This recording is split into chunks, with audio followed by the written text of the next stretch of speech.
Avant de plonger dans cette histoire incroyable, pensez à vous abonner à la chaîne et à activer la cloche. Ici, chaque récit a quelque chose à dire, et vous ne voudrez pas en manquer un seul. Dans les couloirs d'un lycée paisible de Brooksville, Alan Crawford était connu comme un professeur de mathématiques exemplaire, calme, patient, et d'une modestie presque agaçante. Ses élèves riaient parfois de ses blagues maladroites, ses collègues l'appréciaient pour sa discrétion, et la plupart des habitants du quartier le voyaient simplement comme « ce gentil professeur » qui vivait seul dans une maison au volet vert. Un soir, alors qu'il quittait tardivement l'école, un groupe de voyous locaux, profitant de la nuit tombante, s'amusa à le harceler.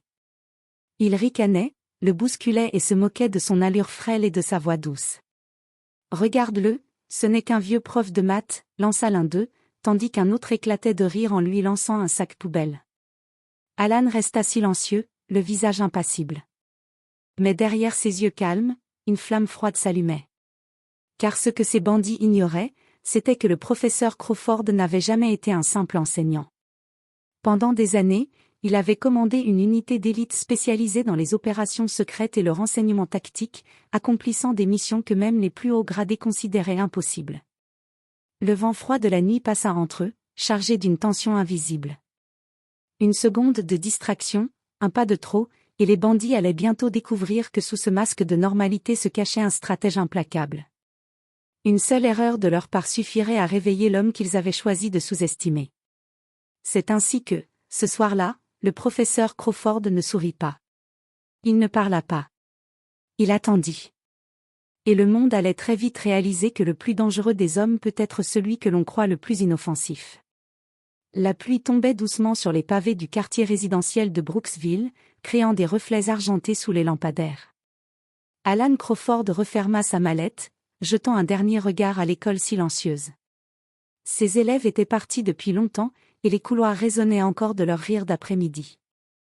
Alors qu'il descendait la ruelle derrière le lycée, un groupe de 3 hommes surgit de l'ombre. Casquettes vissées, blouson humide, sourire narquois, ils ne cherchaient qu'à provoquer. Et, vieux Crawford, lança le premier, en le poussant légèrement contre le mur. Oh, regarde, le prof de maths tout fragile, ricana le second, frappant le sac qu'il tenait contre le sol. Alan, impassible, ne bougea pas. Il laissa tomber sa mallette, qu'il ramassa aussitôt avec un calme troublant. « Vous pensez vraiment que je vais » murmura l'un des voyous, interrompu par un rire méprisant du troisième. « Quoi ? Que ce vieux type pourrait nous faire du mal ? Ah, tu plaisantes. » Mais Alan n'était pas celui qu'il croyait. Chaque muscle, chaque geste, chaque respiration était calculé. Son passé dans l'unité d'élite ne se manifestait pas dans l'arrogance, mais dans une précision glaciale. Il savait exactement où il se tenait, leur force, leur vitesse, et ce qu'il pouvait faire si la situation dégénérait. Sans un mot, il fit un pas sur le côté, juste assez pour déséquilibrer le premier qui avançait pour le frapper. Le choc fut silencieux, mais net, l'homme tomba lourdement sur le sol pavé, surpris par la rapidité du mouvement. Les 2 autres reculèrent instinctivement, mais Alan ne sourit pas. Ses yeux, d'une intensité inhabituelle, les fixaient avec une froideur qui fit frémir leurs os. « Je ne suis peut-être qu'un professeur pour vous » dit-il calmement, sa voix basse mais autoritaire, mais sous ce masque se cache quelqu'un que vous n'auriez jamais dû provoquer. Un silence pesant tomba. La pluie s'intensifia, martelant le bitume comme pour accompagner la tension. Les voyous échangèrent des regards inquiets, sentant qu'ils avaient franchi une limite. Alan récupéra sa mallette, et sans un mot de plus, continua sa route. Les voyous restèrent figés, réalisant enfin qu'ils venaient de croiser non pas un professeur inoffensif, mais un homme capable de manipuler le danger avec une précision mortelle. Cette nuit-là, Brooksville ne sut jamais ce qui avait failli se passer, mais pour Alan Crawford, le calme n'était qu'apparent. Il savait que ce n'était que le début. Le lendemain matin, Brooksville semblait normal. Les oiseaux chantaient, les enfants se rendaient à l'école, et les adultes prenaient leur café en lisant les journaux. Mais pour le trio de voyous, la réalité était loin d'être paisible. Humiliés et furieux de leur rencontre avec le professeur Crawford la veille, ils jurèrent de se venger. « Personne ne se moque de nous et s'en sort indemne », grogna Rick, le plus nerveux du groupe, en serrant les poings. Il nous a surpris, mais cette fois, on ne le laissera pas filer, ajouta Tony, le plus grand et le plus agressif. Fini le jeu? Murmura Sam, le plus silencieux, mais ses yeux trahissaient la peur et l'envie de revanche. Ils commencèrent à suivre Alan discrètement, croyant que ce vieil homme frêle ne pourrait jamais détecter leur présence. Mais Alan, assis à son bureau ce matin-là, ne voyait pas seulement ses élèves et ses corrections. Dans sa tête, il analysait chaque mouvement, chaque bruit de la rue, chaque possibilité. Ses années dans l'unité d'élite lui avaient appris à détecter le danger avant qu'il n'arrive. Quand il sortit pour aller faire quelques courses, il remarqua immédiatement la petite voiture noire qui le suivait à distance. Ses yeux se plissèrent derrière ses lunettes, ce n'était pas un hasard. Il savait exactement qui était à l'intérieur. Sans se précipiter, Alan mit en marche un plan précis. Il prit un itinéraire détourné, menant les voyous dans un quartier abandonné, où chaque ruelle et chaque recoin lui étaient familiers. Là, il activa son entraînement, mouvement calculé, anticipation des réactions adverses, et préparation de pièges improvisés. Les voyous pensaient avoir l'avantage. Mais en moins de 5 minutes, Alan les avait guidés dans un labyrinthe de ruelles où chaque sortie était contrôlée, chaque cachette repérée. Sans violence inutile, il les piégea, les obligeant à se rendre compte qu'ils étaient manipulés depuis le début. Rick tenta un geste agressif, mais Alan le désarma d'un simple mouvement du poignet, utilisant la force de l'adversaire contre lui. Tony et Sam tombèrent à leur tour dans les pièges subtils du professeur, réalisant trop tard qu'ils avaient sous-estimé l'homme qu'ils voulaient intimider. Alan ne leur fit pas de mal. Il les relâcha après un avertissement sévère: si vous revenez, vous ne trouverez pas le même homme que celui que vous pensez connaître. Les voyous partirent, tremblants, mais jurant vengeance. Alan, quant à lui, retourna à sa maison, sachant que cette confrontation n'était que la première d'une série qui allait bientôt tester tout ce qu'il avait appris dans sa vie précédente. Cette journée marquait le début d'un jeu dangereux, un professeur ordinaire contre des hommes qui pensaient tout savoir. Les jours suivants, Brooksville retrouva une apparence de calme, mais Alan Crawford savait que la menace ne s'était pas dissipée. Les voyous, humiliés et furieux, avaient disparu des rues, mais ils préparaient quelque chose. Chaque détail, chaque menace silencieuse était désormais dans l'esprit d'Alan.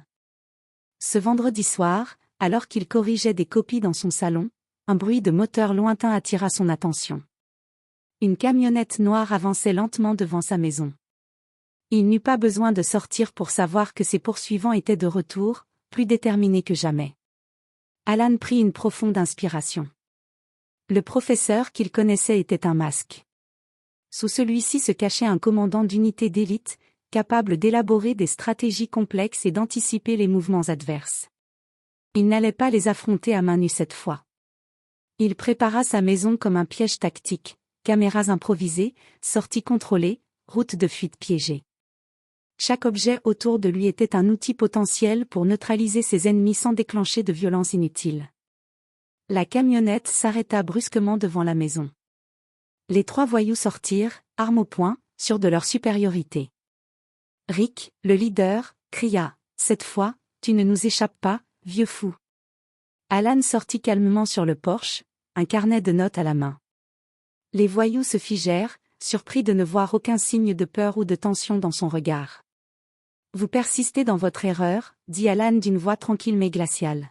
« Vous pensez que je suis faible, mais ce que vous ne savez pas, c'est que chaque pas que vous faites a été prévu depuis votre départ. » Les voyous échangèrent un regard, incertain. Alan fit un mouvement de la main, et instantanément, les sirènes d'alarme de la rue retentirent, aveuglantes et assourdissantes. Les phares de la camionnette se reflétaient sur les miroirs et les caméras stratégiquement placées, désorientant complètement les agresseurs. Sans courir, Alan guida les voyous dans une série de pièges subtils, des portes verrouillées à distance, des obstacles soudains, des passages étroits qui les forçaient à ralentir. Chaque mouvement était orchestré avec la précision d'un stratège militaire. À la fin, les voyous, complètement désorientés et à bout de souffle, s'effondrèrent au sol, réalisant qu'ils avaient sous-estimé l'homme qu'ils voulaient humilier. Alan s'approcha lentement, le regard intense. « C'est votre dernière chance, » déclara-t-il. « Quittez Brooksville, et n'essayez jamais de revenir. Parce que la prochaine fois, je ne vous laisserai pas partir vivant. » Alors qu'il s'éloignait, humilié et terrorisé, Alan retourna à sa maison, le cœur tranquille mais vigilant. Il savait que son passé et ses compétences ne lui permettraient jamais d'avoir une vie complètement normale, et que la bataille n'était pas encore terminée. La tension à Brooksville avait atteint son paroxysme. Les 3 voyous, humiliés une fois, désorientés 2 fois, ne pouvaient tolérer un nouvel échec. Cette fois, ils avaient préparé un plan plus audacieux, piéger Alan en pleine rue, l'humilier devant les passants et prouver à tout le monde qu'il n'était qu'un vieux prof de maths. Mais Alan Crawford les attendait, depuis le début. Il avait anticipé chacun de leurs mouvements, calculé chaque itinéraire, chaque détour, et même prévu les imprévus. Son passé de commandant d'unité d'élite n'était pas seulement une série de compétences physiques, c'était une maîtrise totale de la stratégie et de la psychologie. Alors que les voyous surgirent dans une ruelle déserte, Alan apparut, calme, presque immobile, son regard fixé sur eux. « Vous pensiez vraiment pouvoir me piéger ?» dit-il, sa voix basse et autoritaire. Le leader, Rick, tenta d'avancer, mais Alan fit un geste subtil. En un instant, les lumières des lampadaires clignotèrent, projetant des ombres confuses et désorientantes. Des sons provenant de différentes directions résonnèrent, simulant des mouvements invisibles. Les voyous se mirent à douter de ce qu'ils voyaient, perdant leur coordination. Alan avançait lentement, chaque pas calculé, chaque geste maîtrisé. Il désarma Tony en un mouvement fluide, utilisant la force de son adversaire contre lui, et neutralisa Sam avec une précision chirurgicale, le plaquant contre le mur sans lui faire le moindre mal durable. Rick, paniqué, réalisa enfin l'ampleur de son erreur. Il n'avait jamais affronté un professeur, mais un vétéran, un commandant, un homme dont le passé était une armée entière. « Vous m'avez sous-estimé », déclara Alan, sa voix résonnant dans la ruelle silencieuse. « Mais je vous laisse une dernière chance, partez, et ne revenez jamais. Sinon, vous verrez de quoi je suis réellement capable. » Terrifiés, les 3 voyous s'enfuirent sans se retourner. Alan resta là un instant, observant leur fuite, puis tourna les talons et marcha calmement vers sa maison. Pour les habitants de Brooksville, il restait le même professeur discret. Mais ceux qui avaient osé le défier connaissaient désormais la vérité, ce professeur était bien plus dangereux qu'ils ne l'auraient jamais imaginé. Cette nuit-là, Alan Crawford referma la porte derrière lui, posa sa mallette sur la table et s'assit, reprenant son rôle habituel de simple professeur. Mais dans son esprit, il savait que le monde pouvait changer à tout moment. Et si quelqu'un d'autre essayait de le défier, il serait prêt. Toujours prêt. Le calme revenait sur Brooksville, mais le souvenir d'un homme invisible devenu maître du danger resterait gravé dans les esprits pour longtemps.